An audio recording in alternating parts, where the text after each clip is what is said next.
Well, Winston loves his common sense. What did you make of him this morning, Jodie? Well, Winston Peters is definitely back in the political frame, isn't he? He always has to say something really controversial. So I had to make some quick notes here. Shallow, ignorant, lazy, ageist and arrogant. And he's just referring to the media. Yeah, that's you guys, right? I'll take arrogant, for sure, like I said to him. But has this week, has what Luxon's done cemented Winston's path back to power? It's amazing, isn't it? I mean, you think about it, in many ways, this is the most important time in the campaign. We've got advance voting opening in about, 72 hours on Monday? Yep.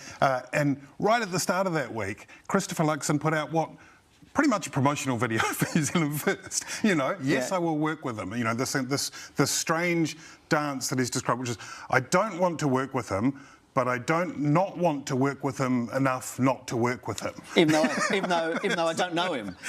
Also, I don't know. I don't know him as well, but I don't not know him enough not to work with him. I mean, it's incredible. And you see Winston, and I mean, Winston is just loving it. I mean, he's just coming in here like, you know, he's invoking the Bible and the All Blacks and just going for it. You know, he's on fire. He's on fire. But did what Chris Hipkins do in the leaders' debate this week, in referencing that quote, has that ignited an uglier side of the campaign this week, do you think, Jodie? Oh, definitely. Because we've seen, you know, one Labor Party candidate say they've been slapped, and then, of course, Hannah Rafferty, Maipi Clark saying her home was ram-raided.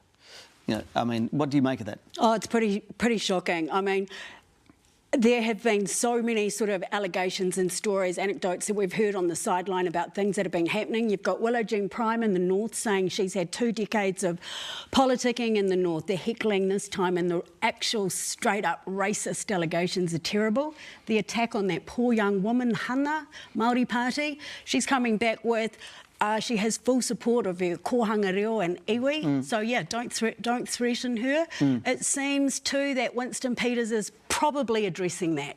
When you show up with a book from Apirana Ngata and you quote the Young Māori Party, I think that's a level of confidence for him. I don't believe... I mean, have you guys ever heard him refer to his Māori whakapapa? No. It's not something he gets a lot, is it? No. No. OK. Has it got a bit ugly?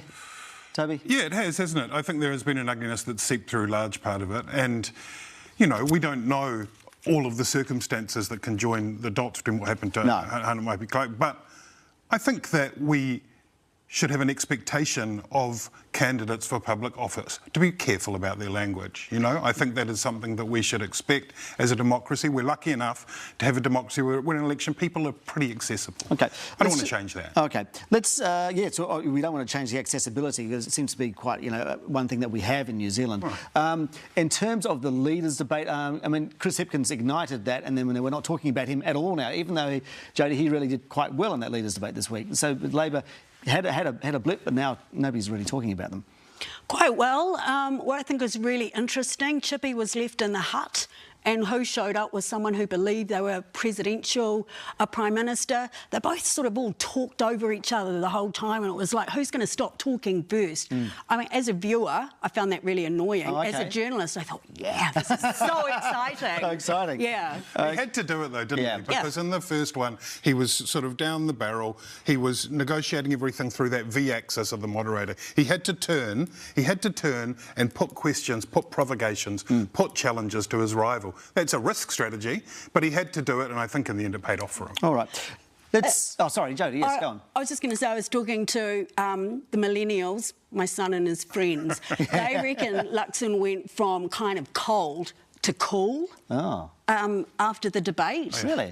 Because he was smiling and just seemed a little bit... warmed up a little bit. Slightly warmer. Okay. I sort of had to take a step back and think, yeah, they're right. Yeah, I think it was much better, but Luxon managed to hold it together. He held his poise, he managed to keep the smile going, and he didn't look like someone who was out of his depth, which is what would have been a true win. Yeah. All right, let's just move on. Lots to talk about. The education debate just then was extremely fiery. Stanford versus Tanetti.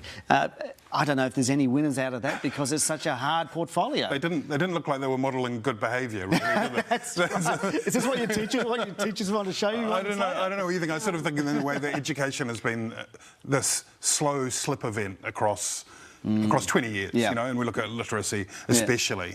That what I'm looking for and maybe this is true of the campaign more generally, is a vision. Like, where is the vision to turn it around and get us to a place where we need to be? And that's something that I think has been a bit absent in the campaign as a whole. Okay, and then I want to move on to crime. Mark Mitchell and I had a discussion about statistics this morning, is he presenting a vision of the future, or is he just putting in some populist policy? I mean, is he scaring the grannies or scaring the elderly people like Jenny Anderson says? What do you think? Personally, I don't believe that at all. I think we do actually have a rising crime problem. You just need to watch the news every night. We had in Coromandel, where my mother and family live, those rebels rocking up with their bikes, causing drama and trauma, then going to our beach in Kennedy Bay and revving up their bikes. Yeah, Mitchell showed up there to give the local National MP a lot of support and stuff. I think because he has a gentle manner, he's not really a screamer, in my humble opinion. And so I don't know if he's getting enough cut through, but where's Ginny? Well, we've talked to Ginny before, that's why. What do you think about sort of a national sort of focus on the hard on crime, soft on crime argument? Yeah, I mean, I think it's a shame if we get too lost into the hard on crime debate. And it is that old kind of Blair cliche of hard on crime, hard on the causes of crime and so on. But I think what Mitchell has managed to achieve is partly because of the revolving door of police ministers. True, yeah. He's managed to have that stability. The only other thing I would say to that is he invoked social investment, as did Erica Stanford. What I would like to see is a big speech from Christopher Luxon or Nicola Willis right now on social investment, and again coming back to that big vision thing, because what I'm worried about at the moment is that turnout is going to plummet in this election. Oh, really? Okay. Yeah. So let's as you say, voting starts Monday, less than 72 hours. What are you hoping to see in the next 2 weeks, Jodie? Stronger messaging. I mean, there's a lot of talk about. I'd actually just like to hear a little bit more, see a little bit more of the personality behind the politician. I think that goes to what they're going to do when they're actually in the beehive. Right. And how they're going to present themselves to the voters. And Toby, next 2 weeks, you're hoping for some vision, I think. I'm hoping to come back again. I mean, I think the great thing about the debate we had this week was that they were knocked off their talking points. And the last thing we want is just talking point, fighting talking point. But I'd like to see things kind of go up another level and see them rip up their talking points and tell us what New Zealand looks like in 15, 20 years. OK, well, we'll leave it there. Jodie Ihaka, thank you so much. Toby Manhire, thank you so much for your time this morning.